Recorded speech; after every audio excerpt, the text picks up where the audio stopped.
If you're new to the Coon Rapids Recycling Center, they have a friendly staff on duty ready to help guide you. Throws the stuff in there, the cardboard. The summer hours started this week, and visitors must still wear a mask. You can throw those right in there too. The Coon Rapids Recycling Center is open Tuesday from 9 a.m. to 3 p.m., Wednesday from 1 p.m. to 7 p.m., and Thursday, Friday, and Saturday from 9 a.m. to 3 p.m. We keep them underneath this canopy here, so anybody who wants to come in and shred, they can do their own shredding right here. Self-serve paper shredding is open to the public outside of the building and when temperatures are above 40 degrees and dry. Coming up on Saturday, May 1st, there's a paper shredding event scheduled from 9 a.m. to noon. That's when they'll have a big truck on site, unload your paper, and do the shredding for you.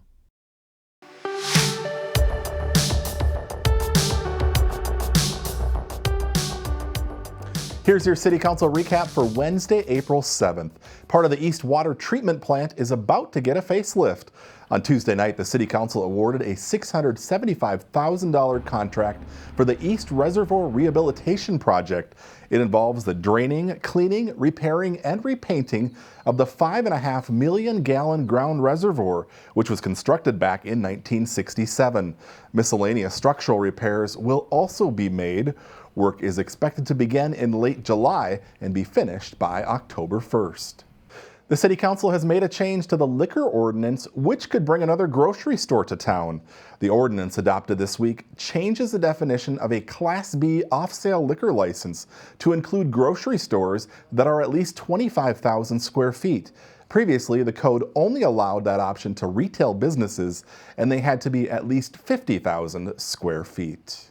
True North Church, located just north of Main Street and east of Hanson Boulevard, wants to sell off a portion of their property. On Tuesday night, the City Council introduced an ordinance changing the zoning from low-density residential 2 to moderate-density residential. The church says times have changed and they don't need as much land and parking. True North plans to sell off the eastern portion of their property. A site plan hasn't been approved, but a developer is looking at constructing a dozen townhomes on the property. And that's your City Council recap for Wednesday, April 7th. Of course, you can find the full agendas and information on each item on the city's website, coonrapidsmn.gov. The meetings are also live on cable and streamed on the CTN YouTube channel.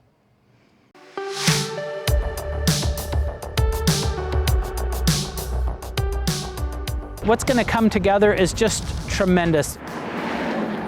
If you've driven along Coon Rapids Boulevard recently, you've likely noticed the homes popping up at Port Riverwalk.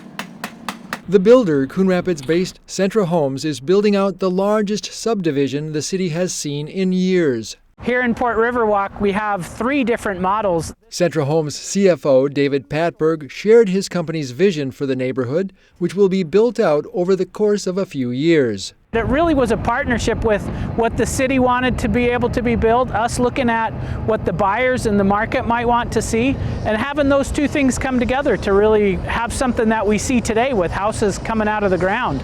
Inside the model homes, the floor plans are spacious. This model is called the Majestic. As built with the finished basement, has a little over 2,900 square feet with 3 finished bedrooms, 3.5 baths. Some of the lots can be built with a full basement. When complete, Port Riverwalk will have 136 detached townhomes, which according to Patberg will live much more like a single-family home. All of the houses in Port Riverwalk have an association that will take care of snow removal on your private driveway and on your sidewalks. It'll also take care of the lawn. We've constructed new streets, new utilities. Coon Rapids Economic Development Coordinator Matt Brown talked about some of the investments which the city's made toward the development of Port Riverwalk, including Coon Rapids Boulevard. The city's worked closely with the Anoka County Highway Department on some improvements that have included not only resurfacing the street and relocating some of the curb lines so it's in a slightly different Those are in a slightly different location, but also we've been able to improve the pedestrian and bicycle infrastructure along that corridor. The city has also added ornamental lighting along the corridor. Some early residents to Port Riverwalk said they liked the neighborhood's location to the parks in Coon Rapids by way of the Coon Creek Regional Trail. So the Coon Creek Regional Trail runs really right through the site along Coon Rapids Boulevard. It extends to the north. You can bike really all the way up toward Bunker Hills. To the south, it goes right into the regional park, and you can walk or bike across the dam into Brooklyn Park and get connected with all the regional trails on that side of the river. For those who may be interested in taking a tour inside any of the models, Centra Homes has options for how you can view them.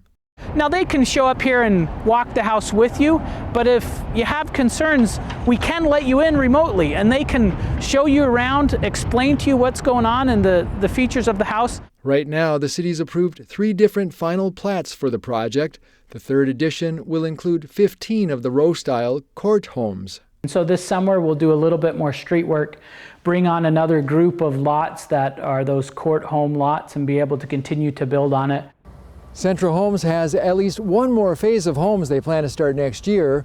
At that time, they'll be back before the City Council for the 4th edition to get those approvals and to open the way for the last group of lots. I'm Steve Antis reporting for Community Update.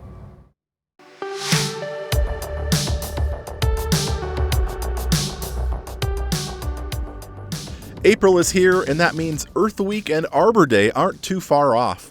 Just like in years past, the city is selling a limited number of trees at wholesale prices. New this year, the trees will be delivered directly to homes instead of being picked up at the Public Works building. The trees are $100 each and range from 30 to 60 feet tall once mature. There is a limit of 2 trees per household. To order, log on to the city's website, coonrapidsmn.gov. You also pay online.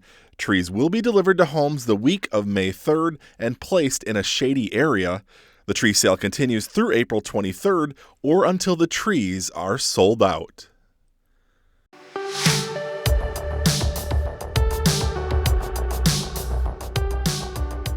The local sports community is railing around a man dubbed the Anoka Superfan.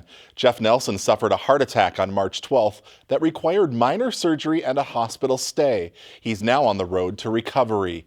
This is video of Nelson in the stands at the Coon Rapids Ice Center back in February as the Anoka Spring Lake Park girls hockey team took on Champlain Park Coon Rapids. Boosters say Jeff has tirelessly supported all Anoka High School students over the years. Now he needs help as he doesn't have medical insurance. There are 2 ways to help. You can buy a Superfan t-shirt online for $20. Go to rebel.com/webstores and click on the Anoka Superfan Support Store button. T-shirts can be mailed. There's also a drive-up fundraiser on Saturday, April 24th from 11 a.m. to 2 p.m. at Anoka High School. Jeff will be on hand to wave and thank everyone as they drive by. Organizers are asking for cash donations, grocery store gift cards, and gas gift cards. T-shirts can also be picked up on that day. 100% of the donations will go to Anoka Superfan Jeff Nelson.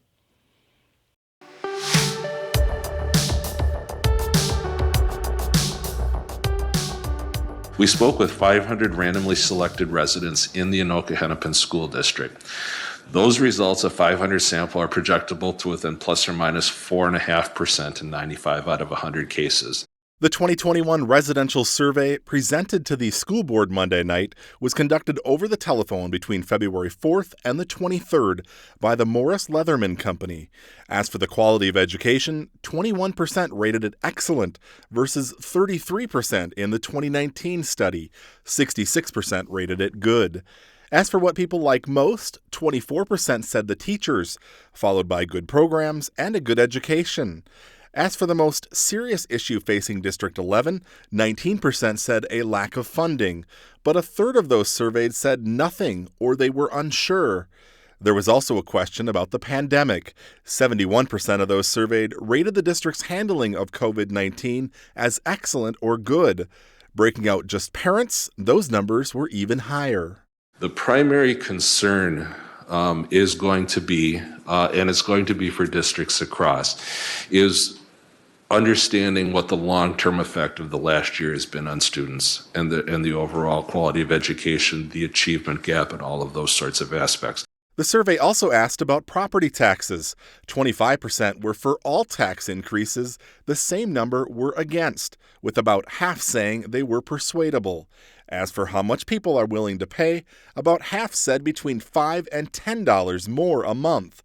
And as for school district communications, 22% rated them excellent, with 65% saying good. The communication, what we found in preference on do people prefer electronic versus print, is really now been entrenched, especially amongst parents. Everybody we talked with, with parents lived and died via email and electronic communication to know what was happening with their kids the next day. It is really nice to get some positive feedback. A lot of times we hear the negatives, so getting such high positive numbers on so many of these areas is really wonderful to hear.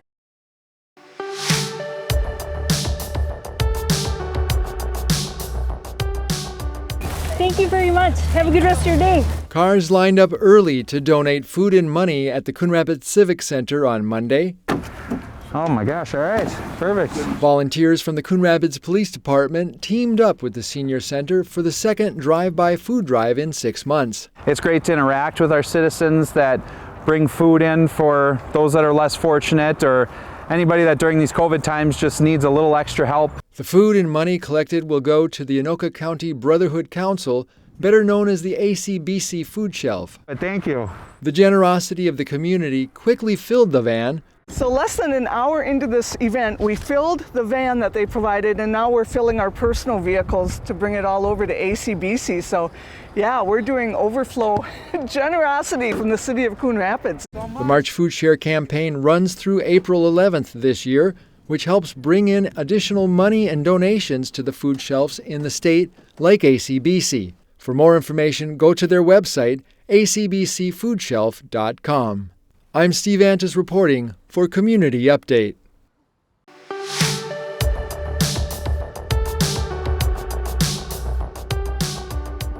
2, 1, welcome Caribou! Carrie the Caribou helped cut the ribbon on the Caribou Cabin at the corner of Egret and Coon Rapids Boulevard. I've had a lot of feedback from our guests already this week that they live right in the area and they've been working from home. So it doesn't take them but, a 5-10 minute break to just come right down the road and grab their cup of coffee and get back to work. Hi, welcome to Caribou. Could I get you checked in with your Perks phone number? At just under 600 square feet, Caribou Cabins don't have much room inside, except for about 5 or 6 baristas. And here are those for you today. We get to play our own music in there and we just have fun together, singing and dancing and getting the job done. Despite a busy schedule, Mayor Jerry Cook missed the ribbon cutting, but stopped by the walk-up window to show his support. I like the Northwoods feel. I think it fits into the neighborhood really well.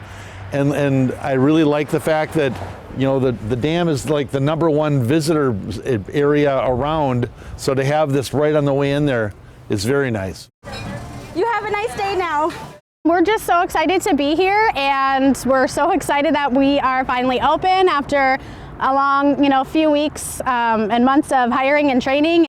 It was 2 years ago when Caribou Coffee announced their plans to build these small format style coffee shops. This new location in Coon Rapids marks their 10th Caribou Cabin to be built in Minnesota. I'm Steve Antis reporting for Community Update.